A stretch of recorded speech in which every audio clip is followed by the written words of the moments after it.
Hey, BQuest, this is a house and this is how deep your property rights actually go, all the way down to the depths of hell. But could we dig to the depths of hell? Just how deep can we possibly go? Well, to find out, let's start with us. A human grave is buried 6 feet under, unless you're in Tibet. Then your body will be left atop a mountain in a sky burial, where vultures will devour your body until only bones are left.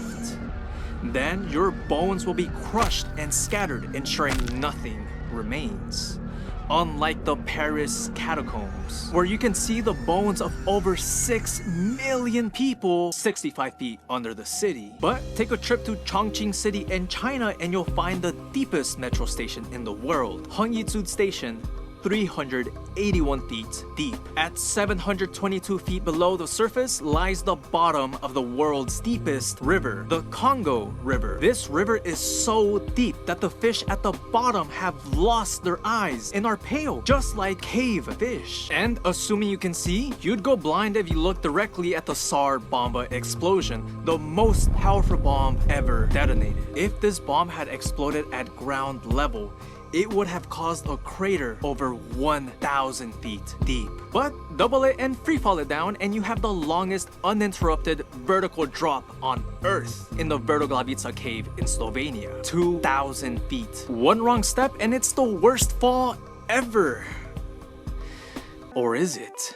January 26, 1972, while en route from Sweden to Yugoslavia, Jet Flight 367 suddenly exploded mid-air at 33,000 feet after a bomb detonated on board. Everyone died, except one, Vesna Vulovic, a flight attendant who was pinned to the tail section of the plane by a food cart throughout the entire fall. 1 fractured skull, 2 broken legs, 3 fractured vertebrae, and several broken ribs later, she miraculously survived. Today, she holds the Guinness World Record for longest fall survived without a parachute. Scientists believe that the snowy terrain of the crash area helped absorb the impact of the fall. But would humanity fall if the Tsar Bomba exploded at the tectonic plate collision zone of the Mariana Trench, Earth's deepest point at 36,000 feet deep? At 50 megatons, the Tsar Bomba is otherworldly by human standards, but the forces of nature remain unparalleled. Subduction zones like those in the Marianas Trench release thousands of megatons of energy multiple times each year. And though the fireball produced by the Tsar Bomba at the surface was 6 miles in diameter, at the Mariana Trench it'd only be 1 mile. At this depth, you'd experience the pressure equivalent to stacking 200 elephants and focusing their combined weight on a single square foot, about the size of your torso. This intense pressure compresses the explosion, with the ocean water rapidly absorbing and dissipating its energy, swallowing the most powerful bomb known to mankind. But exactly how much pressure is created? Let's calculate the hydrostatic pressure ourselves. And since we're talking about science, we'll be using the metric system as it's the global standard for precision in calculations. Pressure equals density of fluid times gravitational acceleration times depth of fluid. So for Mariana's Trench, plug and chug, giving us 110,949,629 pascals, which is a mouthful. So let's convert to bar. Bar is a unit used to represent large values of pressure, with 1 bar equaling 100,000 pascals, which gives us 1,110 bar. This is the approximate pressure you'd experience at the Mariana Trench. Just about. If you wanted to get a bit more technical, you'd have to take into account the pressure exerted by our atmosphere on the water, which is just 1 atmosphere. So add 1 bar, giving us 1,111 bar. Coincidentally enough, 1,111 bars is the approximate amount of Snickers bars produced every 2 seconds.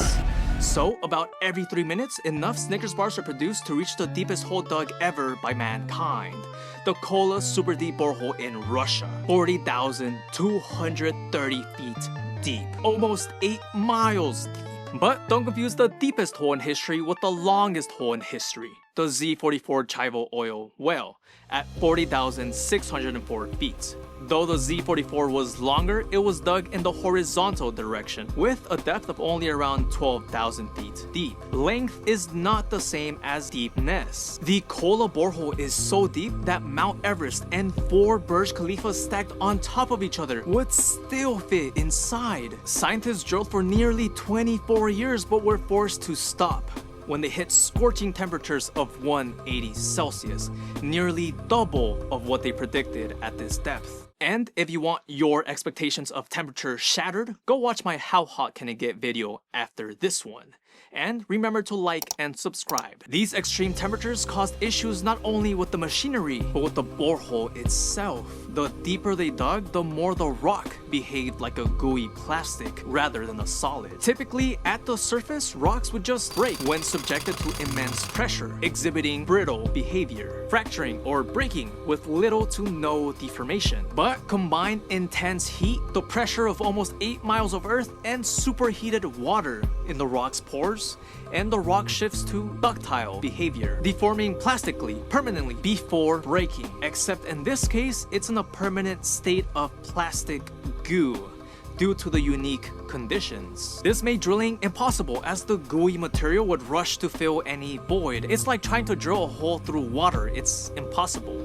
We need a stabilized hole to keep digging. Even with advanced technologies like lasers, cryogenic drills, or plasma, it doesn't seem we can go much further, which is really disappointing since we didn't even go that deep in the first place. If you scaled Earth to the size of an apple, the Kola borehole would not even go past the skin.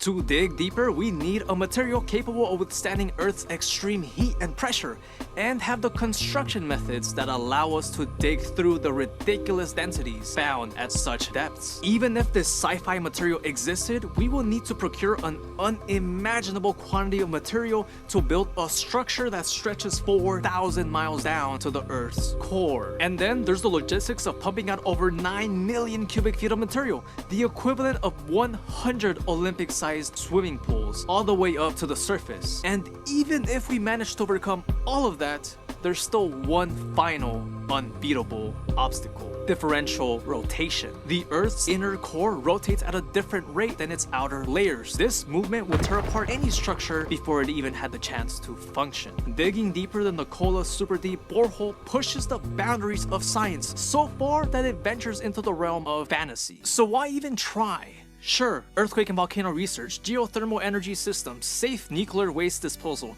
all things that benefit humanity. But the real reason? 'Cause it's awesome. And FOMO, the fear of missing out on truth. The Kola Superdeep Borehole taught us that many of the things we believed about our planets were completely wrong. In place, we uncovered some fascinating new things. That's the beauty of science.